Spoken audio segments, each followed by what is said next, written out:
What is good, everybody? Welcome back to a brand new edition of El Boogie and the Bell.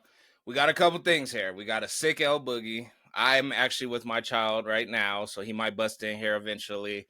Weren't too prepared for the show or anything like that. We actually missed last week, so we're actually trying to make up for that as well. But with that said, it is another new edition of El Boogie and the Bell. I am the Bell, of course, here with El Boogie. El Boogie, how are we doing? Hey man, sick unfortunately, but still thriving. We're at a tough part of the year. We're looking forward to the NBA finals, but not a Yes. lot of other sports content, at least that we pay attention to going on. So And we'll it's start there before it gets juicy with the NBA finals and how we got there. This is the worst time of sports a year. A really good UFC card last night. Congratulations to Islam coming out doing his thing.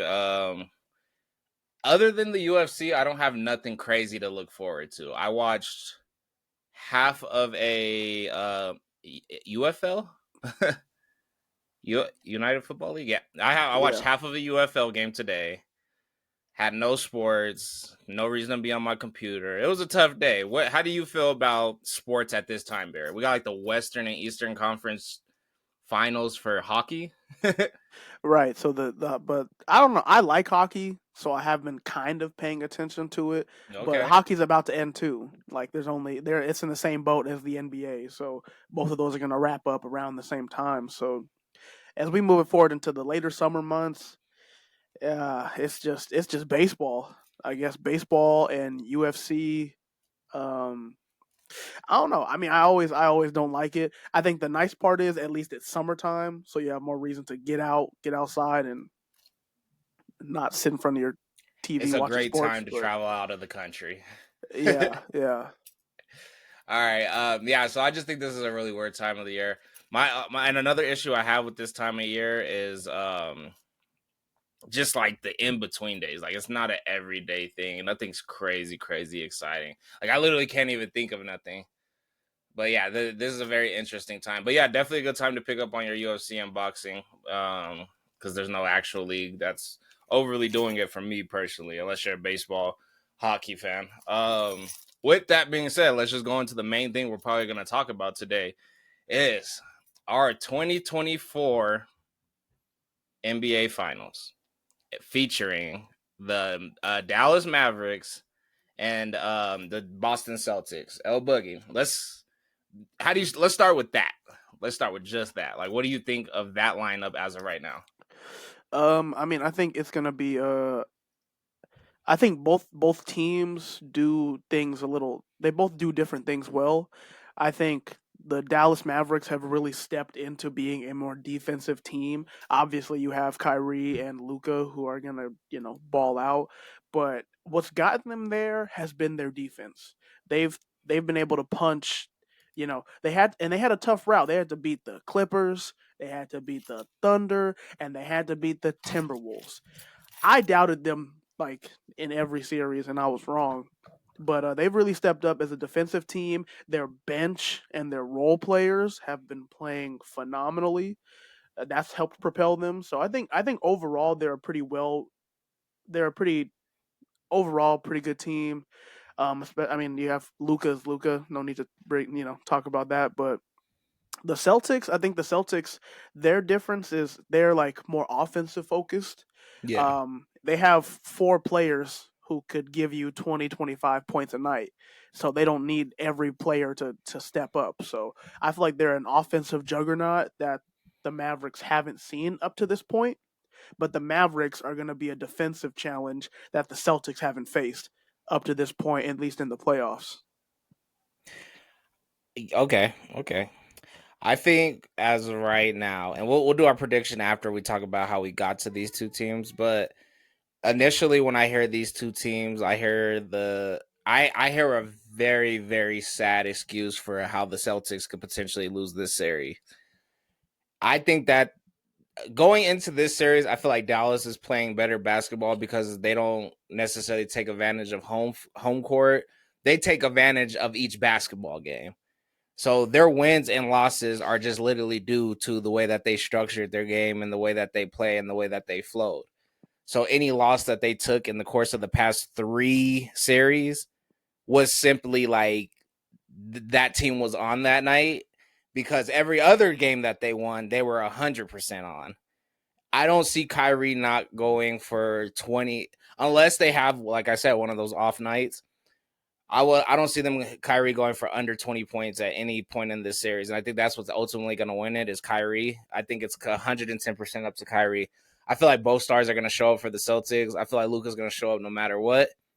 The difference maker is whether or not Kyrie gets 20 to 50 points each game. And yes, I will hold his standard up to 50 points because there is no path to victory without Kyrie scoring more than 20 points. There's just not. I don't think you'll be able to keep up with the Celtics. But I think that if he could, I mean, the way that they closed out the Timberwolves, if they have remotely games like that, which they will because Luka is on that team, it can get dangerous for Celtics. I'm talking as soon as game one. Right, and I think so. It's running through the Celtics, right? Because they have the better record. Like the Celtics Yes. have home court. Okay, Yep. yeah.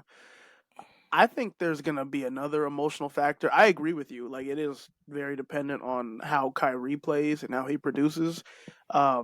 Do you think there's an extra emotional factor? The fact that this is Kyrie returning to Boston, where his tenure was very turbulent, rocky, and did not go well. Do you think there's like an added emotional part that goes with this? I love that angle because it's like it just makes the fan. So that's why I think it gets scary from game one. If Kyrie goes for 36, if Kyrie goes for 32 points or more, they win game one. If Kyrie goes for 32 points or more in game one, you look at Boston versus Boston Celtics. They don't just have 5 players on the court. They got 5 players, a ref, and when they're at home, they got those fans. So it's like when Kyrie's battling all of those, if he puts up more than 32 points and secures the win in game one, I think that angle is going to get hyphenated to a whole nother level. I think the trash talk's going to be good. I think he's going to get a couple fines, which is going to be good for the sport, good for the fans versus players connection. I think, yeah, I love that angle absolutely 110%. And there's actually a little baby angle because we got to remember, is Porzingis clear for the series yet? I actually don't know. If Porzingis is clear, remember, not too long ago, he was the piece that Luka was missing not too long ago. And now he's over there with the Celtics. So I'm like, we got a couple little angles going on here. It looks like he's gonna be able to play in game one. All right. So look, Kristaps has that same energy where it's like, well, not the same. It's a little bit different when you talk about Kyrie in Boston and Kristaps in Dallas. But, you know, it's that same kind of factor playing in. So I think that the storyline of this finals is absolutely amazing. Yeah, I agree. And before we harp more on the finals, we're going to come right back to it. I just want to get to, because we're going to do a hard 25 today. I want to get to how we got here because we haven't had a chance to talk about how good, how the series were to get here. So let's start with the East because it wasn't as entertaining, but it was interesting, but not as entertaining. How do you feel about this Celtics and Indiana series? In the Indiana series, I mean, it went how I thought it was gonna go. I guess I didn't think it was gonna be a sweep, but I will acknowledge though, Tyrese Halliburton got hurt in game two. Yes. Watching game three and game four down the stretch, the Pacers were with the Celtics the entire time. What hurt them was okay, 2 minutes left in the game, you might need a bucket, and they have a stupid turnover or 2 stupid turnovers. You needed your primary ball handler to make the right decisions and maybe even make a clutch shot, which Halliburton has shown that he could do. So I'm not saying the end result is any different if he plays, but I think that's a 5, maybe even a 6 game series if Tyrese Halliburton doesn't get hurt. A lot of people were asking when they got Pascal because they got Pascal this year. Super pickup, amazing pickup. They said he's not going to be the piece you need to make it to the finals. I disagree now. Like, I was one of those people who I'm like, well, they're not even on my hot list. Like, they're not nowhere near my hot list. After seeing the way that they conducted themselves, even though there was a lot of injuries in between and the teams that they beat were very injury prone, I say that Pascal was the piece that puts them over the top. But when it comes to chemistry, health, and everything, health, because health is a huge thing in the East this year. For besides for the Celtics, but well, Kristaps, but health was such a huge thing for the East in the playoffs this year that every single one of these teams could have made. I feel like the top 6 teams could have made it to the finals. Any of the 6 teams, top 6. And only thing that stopped any of the top 6 teams from making it to the finals was really injuries. So I feel like Pascal did put them over the top. I think they're going to be true players on the board for next year. I just don't believe they'll win next year. I don't think they'll make it. They didn't make it this year. I don't think they'll make it next year. But that year after, I'll go back to like that Nuggets theory where it's like you're literally just building up. You're getting closer and closer. This was new to you guys this year. And that's why like they couldn't do it. 1, because Tyrese Halliburton got hurt. 2, because you're just not there yet. The Celtics have been here, done that. So I would have loved a 6-game series, but I mean 4 without Halliburton. We all knew the Celtics were making it to the finals. Yes. And they had a, I mean, everyone calls it a cakewalk. It really was a cakewalk. I mean, playing, who was the 8th seed they played? It was somebody. Miami. They played Miami without Jimmy Butler. Then the Cavs. Then they played the Pacers. No surprises out of the East. Obviously, the Celtics are the best composed team, and they have the experience, like you mentioned. And with the Celtics, I think that hurts them because they've had a path to least resistance. I'm not gonna say they had a path to least resistance, but they have had one of the paths of least resistance, at least in this playoffs, because I don't feel they felt Luka energy. I don't think, Anthony Edwards, he was a little inconsistent with it, but I don't think they felt a killer throughout this playoffs. They haven't felt somebody who's like, I don't care. I'm going to win tonight. I don't think that they have felt that this playoffs. And that scares me because guess who brings that energy to the table? Luka Doncic and Kyrie Irving. So yes, they're fresh. They're healthier. They probably have, on paper, a better team. Like, just like on paper, the Miami Heat were better than the Dallas Mavericks, 10, 15, 13 years ago? On paper, you're like, come on now, LeBron, Wade, Bosh, like, on paper, that team is about to beat y'all butts. But who ended up winning the series? And I think that it's going to be a very similar series to that, where it's like, you guys are star-studded, you guys are there, everybody has the big contract, but them dogs are coming to play. So that scares me for the Celtics. But let's head back to the West.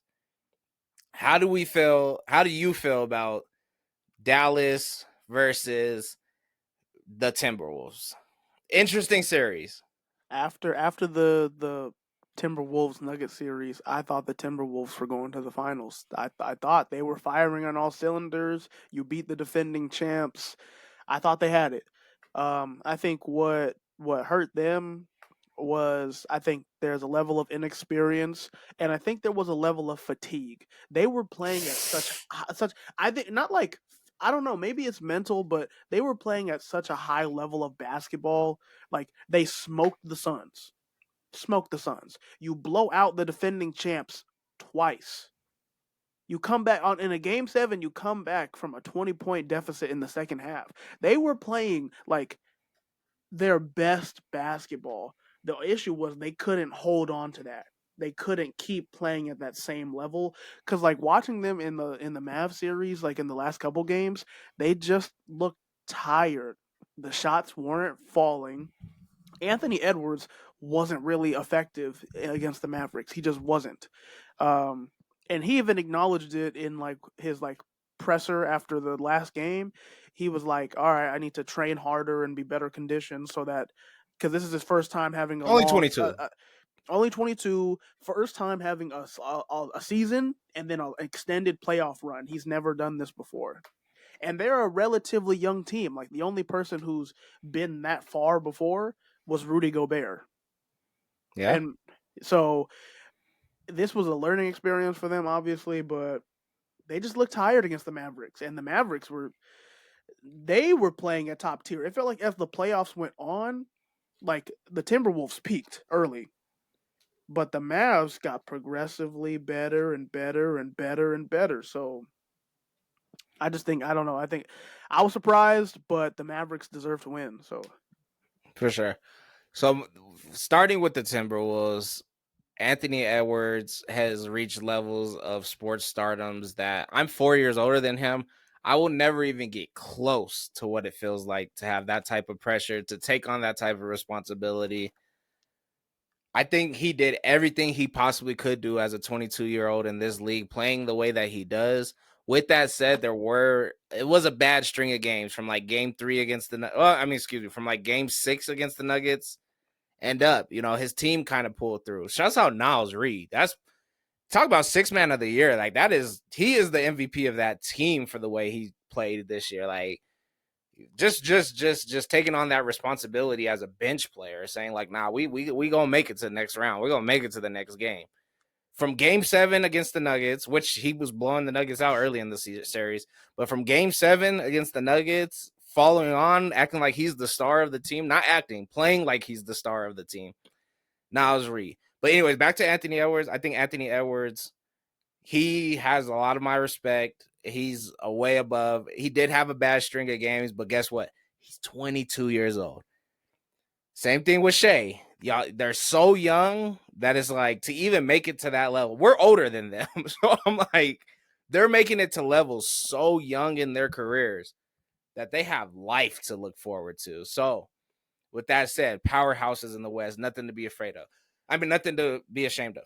Now, with that said, though, that doesn't mean that they don't have players on their teams like a Cat. Cat, unacceptable. I think Cat going 4 for like 35 from threes for like the first 4 games of the series. It's just like, and then he comes out, game 4, ready to drive to the basket, play in the paint, and then go outside and shoot.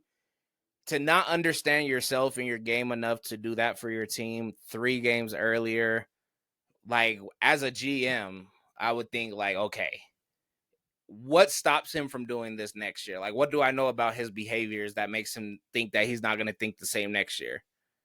Because that's crazy. Like, that's just crazy. Who lost them the series? They lost as a team because they weren't the better team. Who lost them early games in the series, especially the home games? It was Cat. Like, you're the veteran. You've been in the league way longer. You know your game. You know these guys you're playing against. It's not like it's his first rodeo against Luka and the boys. That was piss poor. Niles Reed came in and said, bro, they benched Cat for the end of a game. You know that, right? Like that, they benched him. yeah, I saw he only like, played. He only played like 25 minutes in those last couple games. what are we talking about here? So all the praise to Anthony Edwards, younger than me. I think Cat's probably older than us. It's like, bro, you've been here, dog.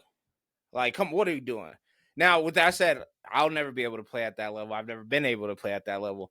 The only problem with it is, though, is expectation. You guys are 3 series into the playoffs. You got to know yourself based off of that team and coaching, scheming, and everything like that. They should have knew better.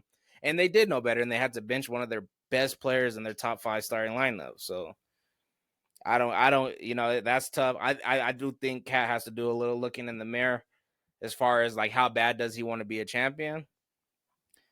But hey, and then for the Mavs, dogs. Dogs. Dude, So where everybody. the Celtics had the least resistance, the Mavericks had the most.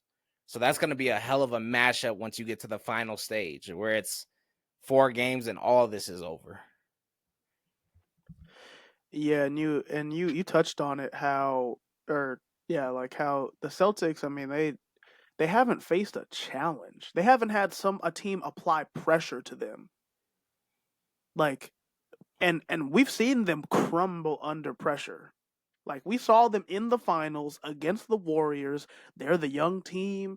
They got the stars and they lose to the it's the pressure of it. So I wouldn't be surprised if we see something similar where, all right, you have Luca cooking you. You have their bench players. PJ Washington's playing out of his mind. Yeah, he Also, is. like PJ Washington's going crazy. So yeah, like all that stuff. Like I don't know. I mean, not to move into the projection too early, but I don't foresee this ending well for Boston. I see this ending well for Boston if they come out hot, if the fans really get into Kyrie's head. I think Kyrie makes this series. If this is our final conversation of the night, I think Kyrie Irving makes or breaks this NBA Finals. I hope everybody stays healthy. I don't want any reasons. I don't want no outside sources. I don't want to, if anything crazy, I hope it's just anything within the last 10 seconds of the game and not health injuries or a storm. I think Kyrie Irving will be the big. I think their bigs match up well. I like Dallas's bigs. They got bigs off the bench. They got bigs. I think Dallas is a well-constructed team, and they've been playing like a well-constructed team for the finals. Celtics have built this team for a while now. I think Kyrie Irving is the end-all, be-all of your 2024 NBA Finals. See, I agree, but honestly, I feel like there's more pressure on Jason Tatum. What? All he has to do is score 20 to 30. He has to go 30. He has to go 30. He doesn't have to. Do you think he has to go? You know how much power? So first of all, how He much does has to go Jaylen Brown 30. make? Him and Jaylen Brown both scoring 28 points. That's almost 70. I mean, excuse me, that's almost 60. I mean, no, you need that production out of him, but it's like Jason Tatum's supposed to be your star. He is supposed to be your franchise player. He's supposed to be your Luka Doncic. He's supposed to be your Nikola Jokic. He needs to step up in this moment and show that he can do this on the biggest stage. I think he's the key. Because if he comes out and he doesn't perform, you're gonna. I don't like. I count on Brown having good games, but I don't. I don't see them. I don't see him carrying the Celtics to a win. I don't see Derek White carrying that team to a win. You need to. You don't see Derek White going crazy?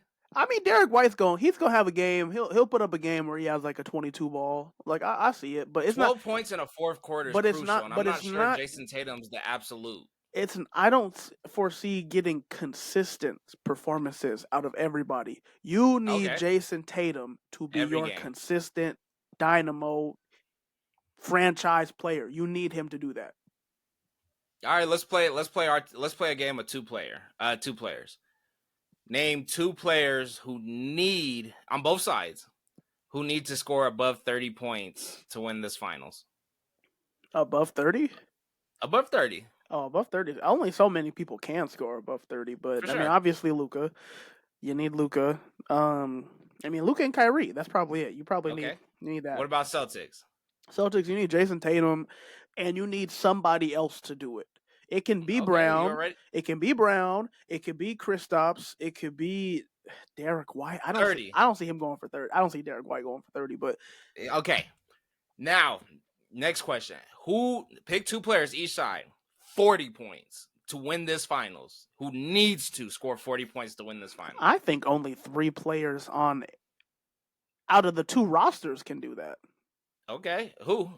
Luka, Kyrie, and Tatum. Like, those are the only 3 that I foresee can have a 40-point game.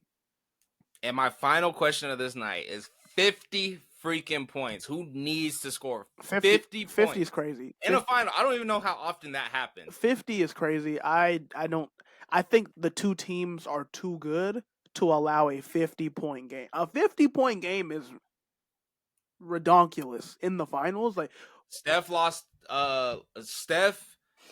in the series that they lost to the Raptors, scored 47 and they still lost. Jokic scored 51 and they still lost. Still won the finals. That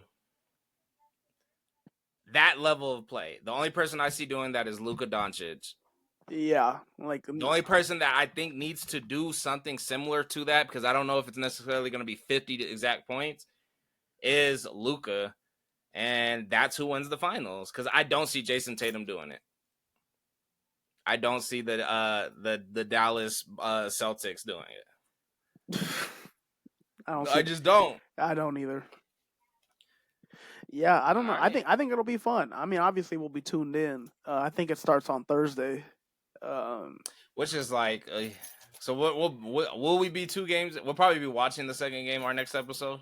I think so. I can look up this. I have the schedule right here. So yeah, they play Thursday, and then they probably play again on Saturday. Sunday. No, yeah, they play Sunday and Thursday. Cool. All right. So L Boogie and the Bell will be tuning in. This has been another edition, a little bit of a shorter week, but that's okay. Hopefully, we have a lot of exciting finals news to talk about. Maybe a couple things happen in the league. We're definitely going to bring back our GM takes with L Boogie. L Boogie, if you would like, go ahead and take us out. As always, we appreciate y'all tuning in to L Boogie and the Bell. Apologize, we missed last week, holiday weekend, but hey, we right back in it. We back on schedule, back in motion. So make sure y'all like us on TikTok, like all our videos, leave a comment, check out the full clips on YouTube. Let us know what y'all think. But we appreciate y'all, and we'll catch y'all next time. Peace.